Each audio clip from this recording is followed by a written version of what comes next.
This is From Destruction to Dignity with Janice Pons. Each week, Janice shares her wisdom to enlighten, educate, and advance the culture in America today. Janice Pons is a mother, author, and free thinker, and your host for our podcast this evening. Now let's join your host, Janice Pons. Greetings, greetings, greetings. Come on in. Welcome, welcome, welcome. My name is Janice Pons. I'm the host on this podcast, From Destruction to Dignity, Clinical Perspectives, Spiritual Truths. Tonight, we're going to continue our amazing journey together. I am having such an amazing time with my audience, with you all, my fellow Americans. I want to say shout out to the people around the world who are downloading the podcast through the auditory venue through which, like the Apple Podcast and all those venues and platforms. Thank you. Shout out to Singapore, Australia, Finland, the Constitutional Republic of the United States of America, Africa, and Egypt. I'm going to do an updated analysis so I can get a update of, I checked with Buzzsprout and they were telling me those names. And so I'm going to check with them again after the subsequent quarter of this year and see if I can get more recent an update. But those countries, I was just so amazed, so humble, so grateful. Thank you for joining in. Thank you for all of my listeners. I appreciate you greatly. God bless America. God bless you. Listen, here we are. We're going to continue on this specific path related to gaining a clearer understanding of how our nation is structured, how it's supposed to work. Our flag behind us is going to continually be there as it represents us being connected as an amazing nation. Our seal right here reminds us the importance of praying for the president of this nation. You know who I'm going to continue to call out every week.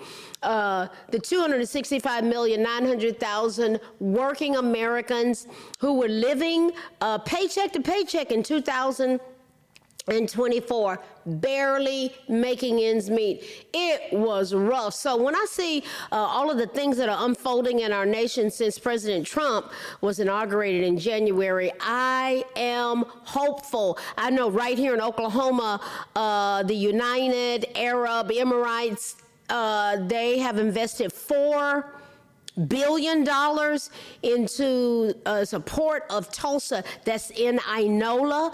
That is going to be, from what I understand, it's going to be the largest plant for producing aluminum, various presentations of aluminum in the nation.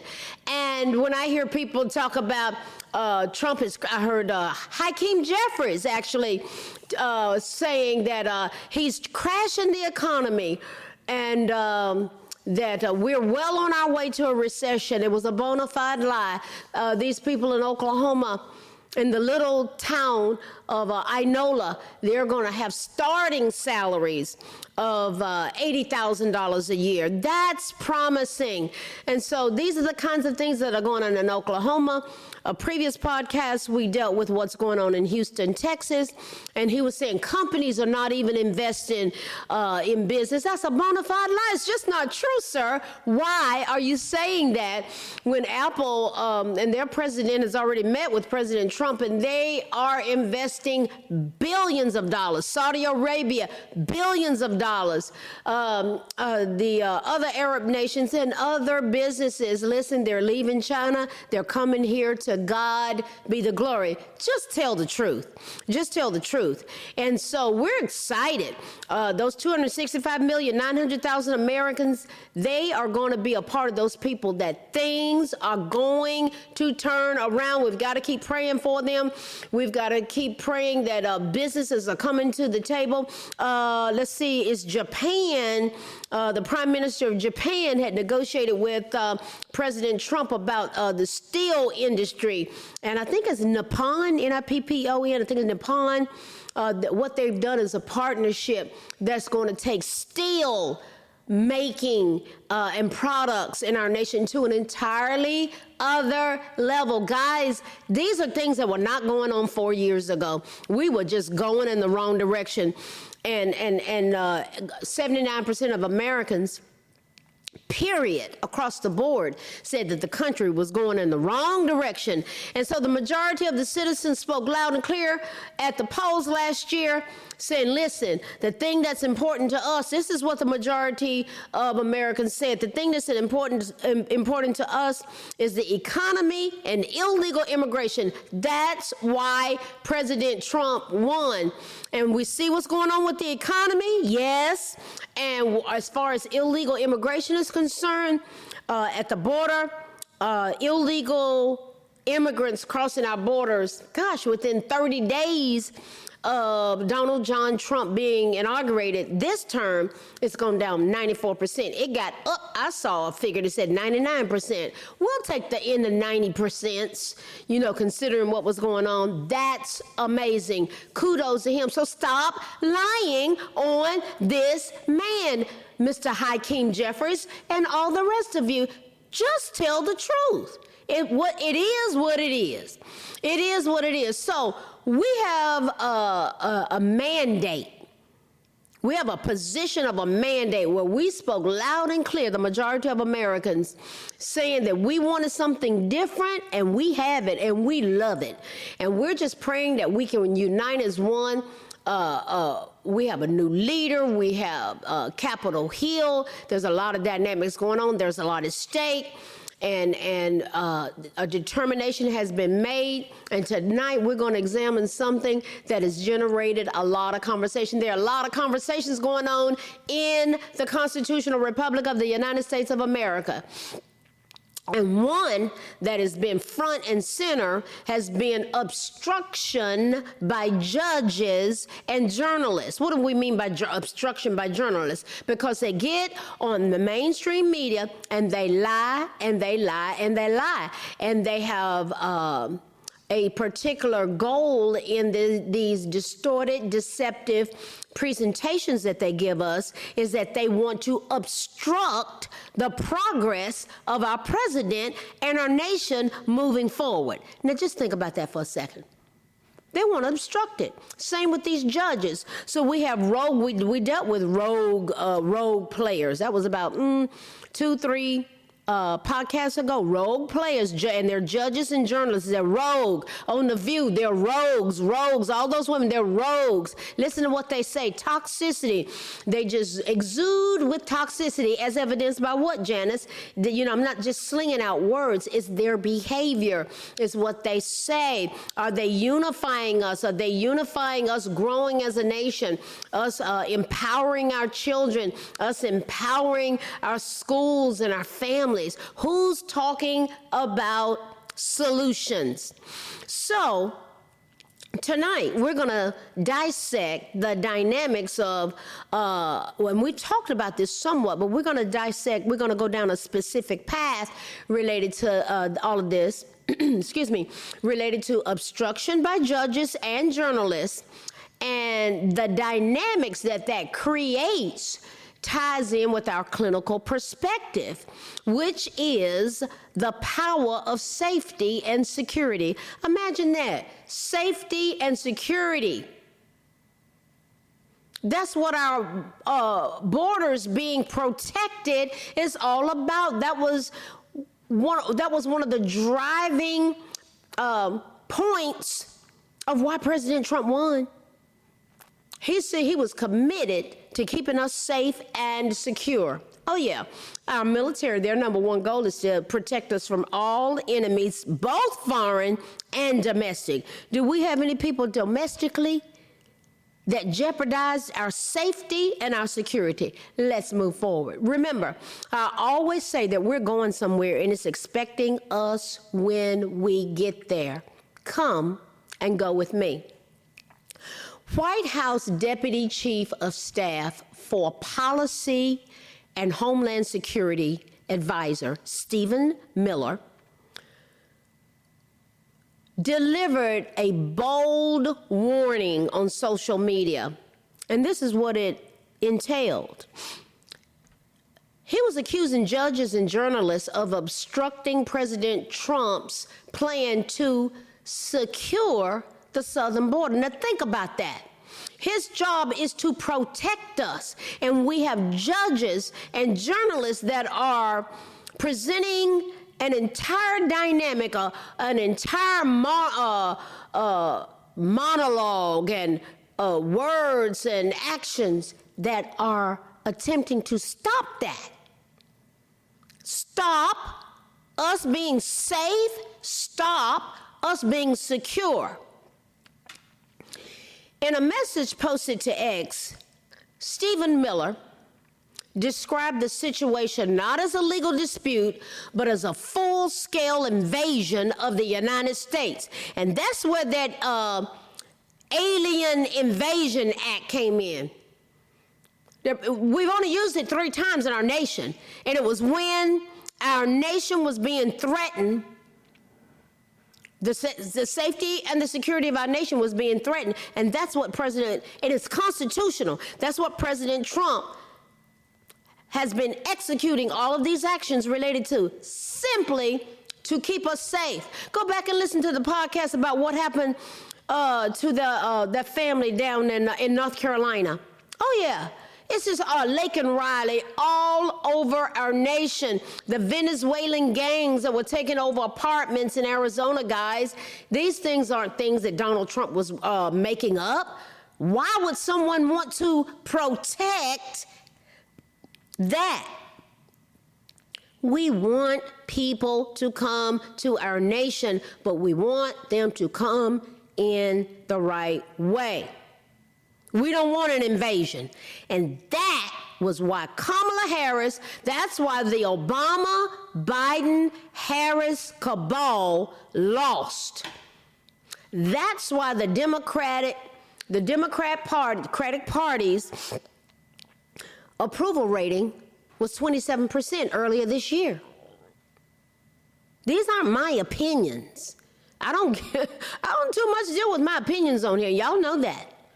I'm on here to provoke thought, bring awareness, and us looking at intervention. And talking is an intervention because you got to get understanding. Wisdom is the principal thing, therefore get wisdom.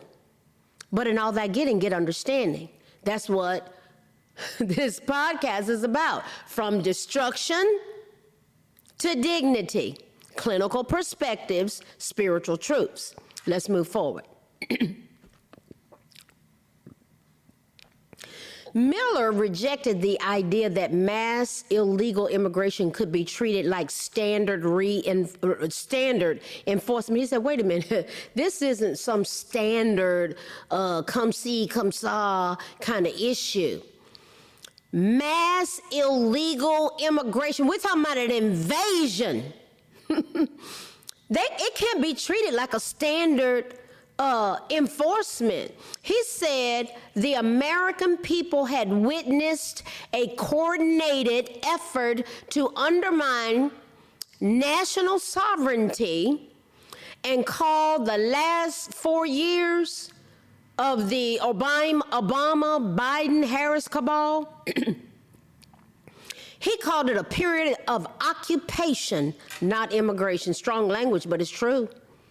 They were just set up on the streets, people defecating on the streets. I mean, it has been a madhouse. And they were just steady bringing them in, even flying them in, dropping them off in communities, and they were COVID positive. That post that was on X described entire communities as having been taken over and said the U.S. Treasury had been looted during the crisis. Miller stated that the nation had been through a destructive period that tore apart democratic processes and our national identity. He pointed to the 2024 election as a clear answer to whether Americans were prepared to accept that situation or reject it. So did we accept it or did we reject it? The majority of we, the people, said we reject it. Fair and square, it was loud and clear. According to Miller, voters delivered a mandate for President Trump to reverse course and restore control over the border. Miller warned that if every illegal immigrant is granted an individual trial before deportation, then the country will not be able to recover. They want to tie us up in all of these antics and these procedural time-laden. Listen, on this talking about time-laden, on this whole catch and release thing that they were doing, do you know that they could be released and roam our streets for up to 15 years? Wow. So the first one that the president has focused on getting out of here were those 13,900 who were convicted, found guilty by jury or judge, or they said they were guilty of homicide and kidnapping, amongst other things. You see these dynamics? Mr. Miller warned that if every illegal immigrant, man, they could roam around for 15 years. Are you kidding me? If every one of them were granted an individual trial before deportation, the country won't be able to recover. We've been taking care of them. While 265,900,000 working Americans were living paycheck to paycheck, barely making ends meet, and our payroll deductions were paying for their housing, their health care, their child daycare, their free money card, their education, all of this, paying for all of that, while working Americans were losing their homes.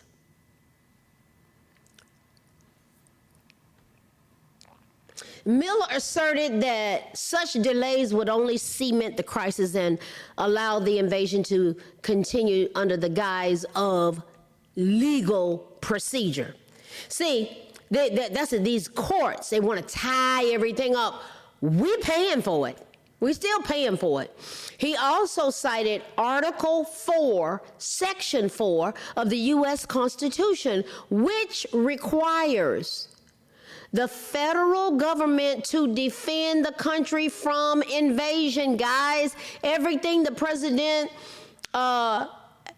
has executed and is standing on is related to the Constitution.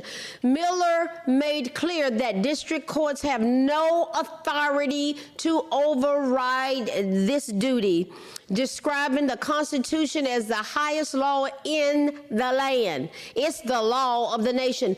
The post on X concluded with a call for action. Miller stated that foreign trespassers could be removed and that the drug cartels fueling the crisis would be dismantled. He ended with a message that struck a chord among conservatives, and this is what the message is. Liberation will be achieved. This is why we must pray for Donald John Trump. Guys, folk have almost become, there are a lot of people, they got a lot of delusional thought processes going on. You just hear what they're saying. We're talking about the basic upholding of our Constitution. This is why we talk about on this podcast, how our nation is structured. Our president, what he's been doing is based on the Constitution. So we're talking about people that are guilty of assault, battery, domestic violence, kidnapping, homicide. We're talking about thousands of people, burglary, robbery. They're roaming the streets. Larceny, theft, fraud. Let me stop right there with fraud. The very thing that Letitia James in New York was going after Donald Trump about,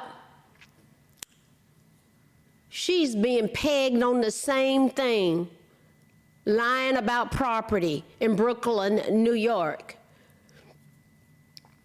Fannie Willis down in Georgia. Oh yeah, she's been called out. See, guys, we gotta pray.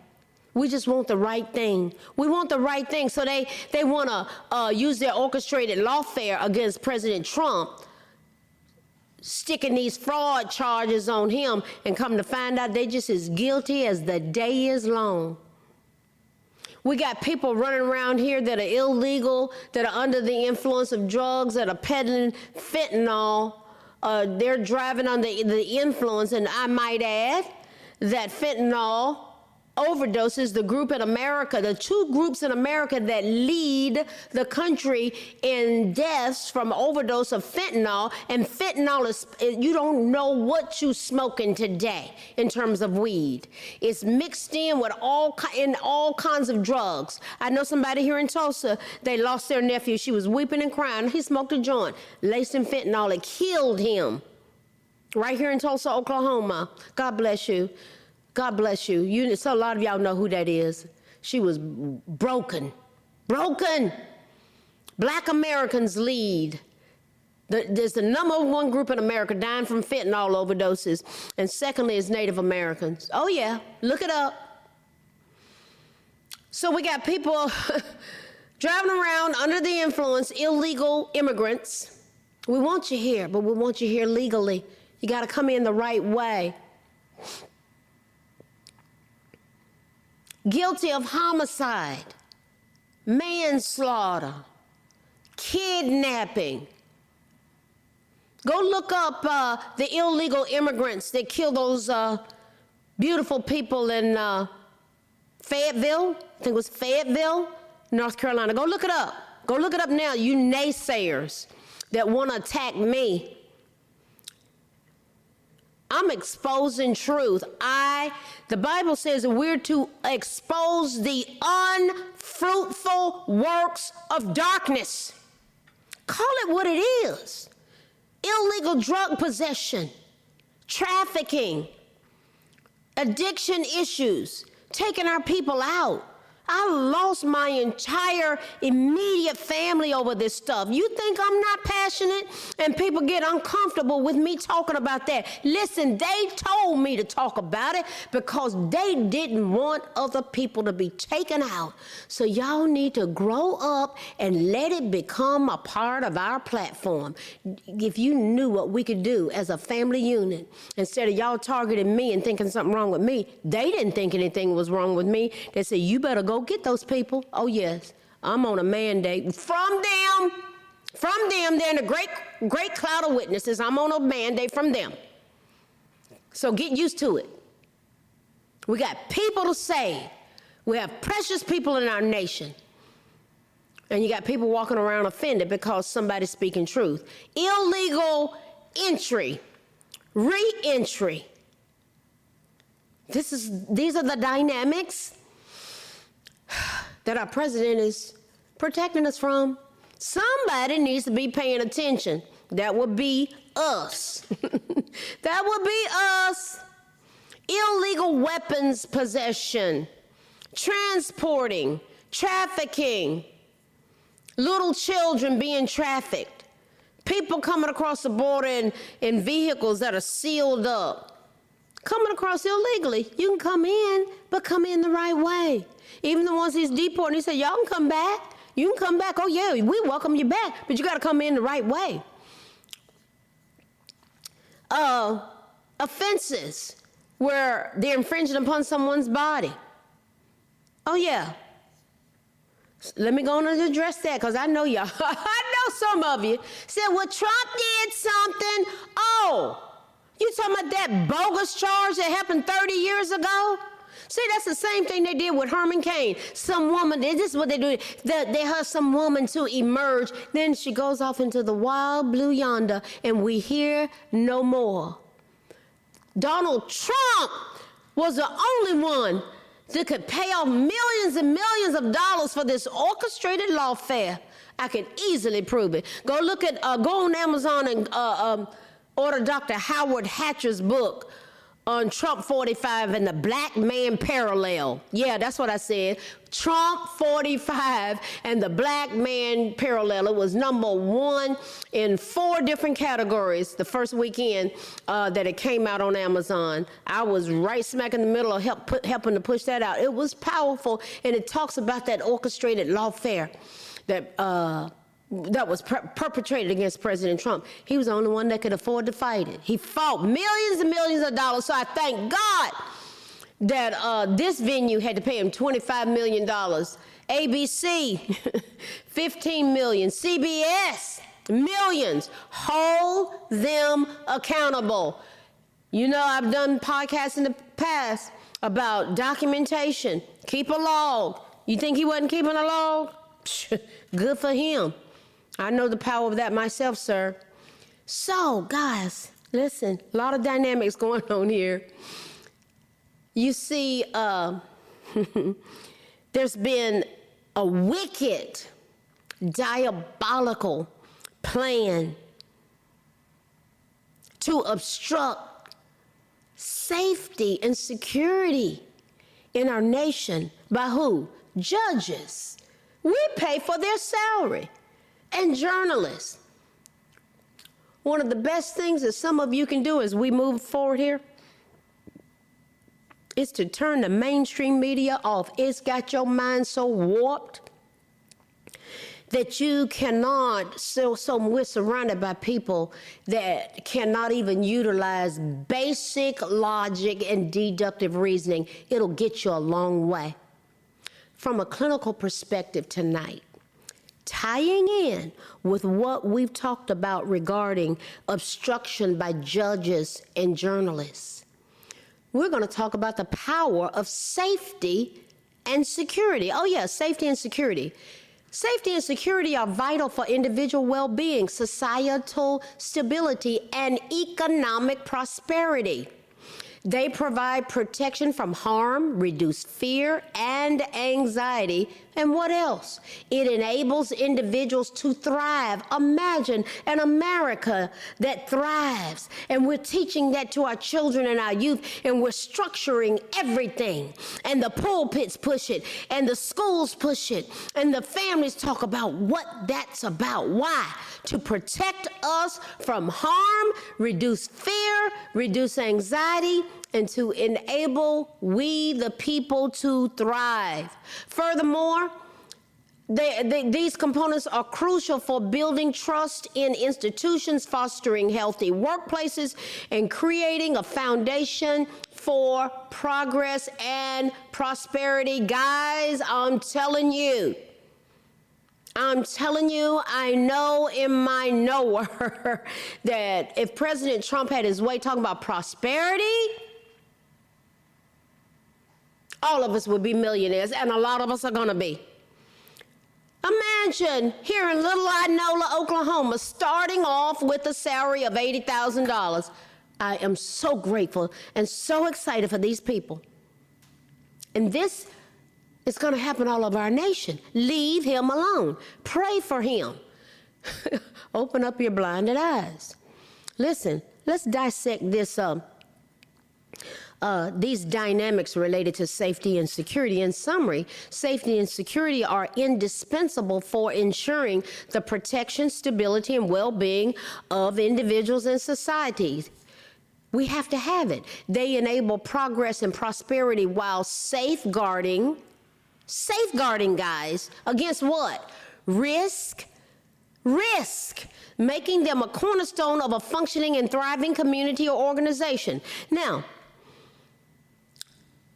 let's look at, I'm going to elaborate. Let's look at elaboration here. What would happen if we all had an individual sense of well-being? Every American, guys, God, right up the street from me where I'm recording right now, they're just on the street with signs. We see them everywhere.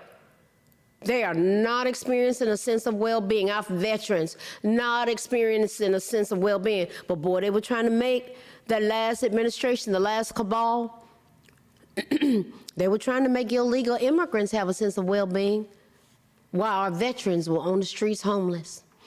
What would happen if we all had an individual sense of well-being, including the ones that come in the right way?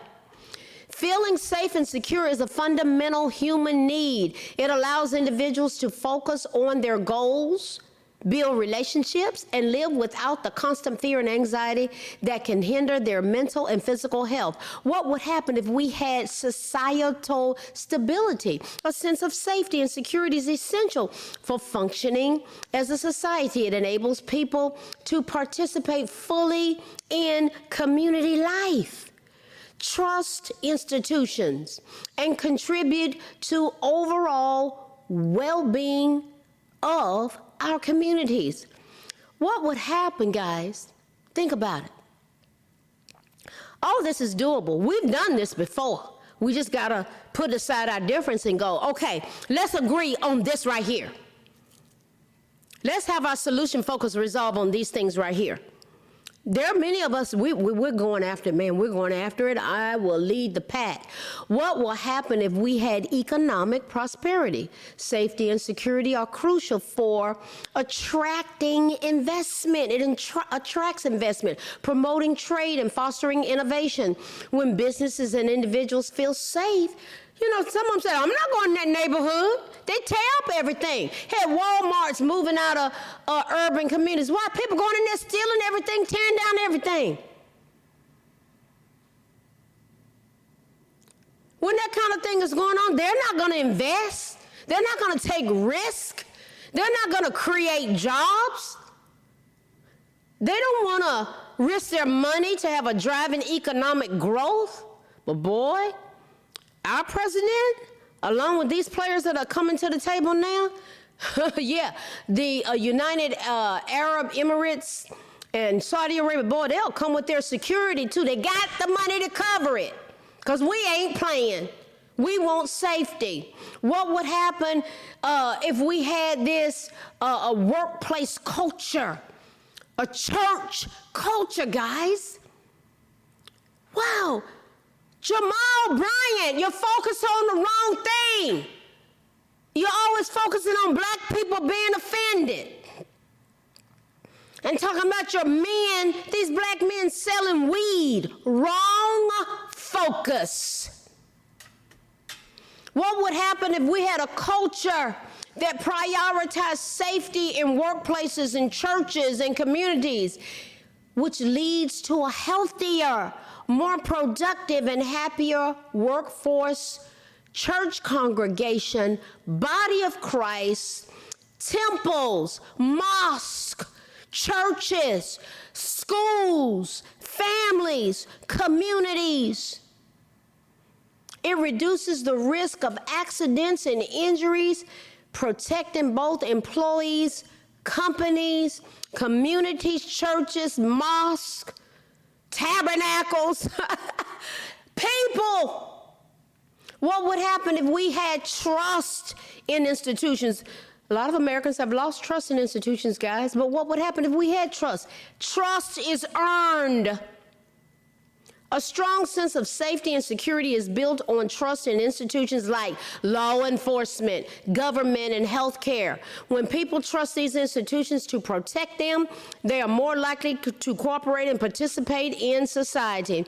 What would happen if we had workplace security? Securing workplaces against cyber threats, physical harm, and theft protects employees and the company's valuable assets. What would happen if we had public safety, effective safety measures such as police patrol, community policing, emergency services, and public awareness campaigns?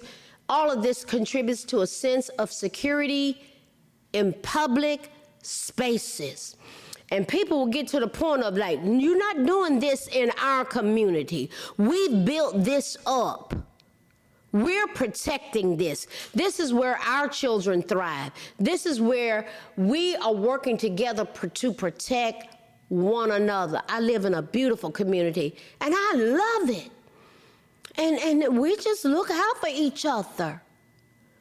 My neighbors across the street, they don't even speak English, but boy, do we communicate. They look out for me, and I look out for them in my beautiful new home. I love it, and they have a beautiful new home, too. We want to take care of our community. I'm happy for them, and they're happy for me. Listen, what have we looked at tonight? I am such an open book. My heart is to protect our nation. We got a lot going on. And we come on here, I come on here to provoke thought, to bring awareness and point us towards intervention. And tonight, we've looked at this demonic, diabolical presentation that's going on in our nation to obstruct safety and security. And it's being perpetrated on us by judges and journalists. And we are saying the buck stops here. There's a new sheriff in town, and we the people, we have a GOP trifecta, and we need Congress to step up to the plate and say enough is enough, because this stuff they're doing is unconstitutional, and y'all need to go in and write these bills and vote in the Senate and the House and just roughshod right over these naysayers that are trying to thrust us in a position where we're not safe and secure. It is what it is. I don't care. I don't give 2 cents about Democrat and Republican and Independent. I care about America. And whatever party is pushing safety and pushing for us to move forward with policies and procedures that secure us as Americans, I'm all for it. Listen, we're going somewhere. Yes, we are. We are going somewhere, and it's expecting us when we get there. Come and go with me. I appreciate you. I bless you.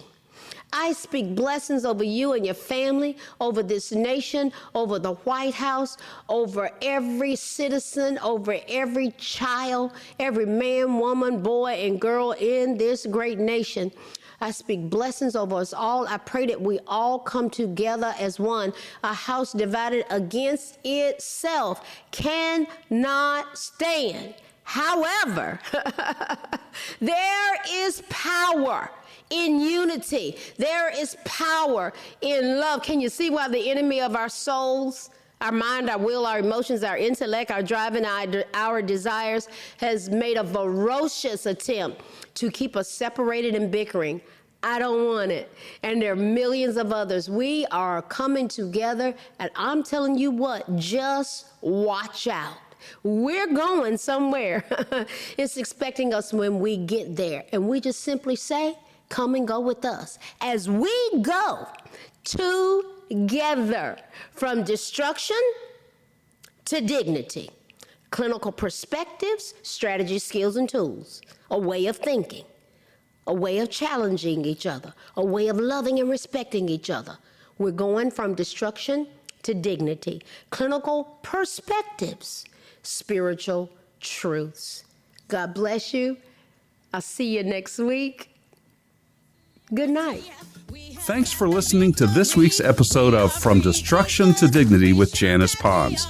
Janice's mission is to provoke thought, bring awareness, and point people towards intervention when needed. As a reminder, this show is not therapy, but for educational purposes only. For more information, check out JanicePons.com or follow her on social media. We are one power, strength is ours, liberty, been set free, education, affirmation, dedication, information, revelation.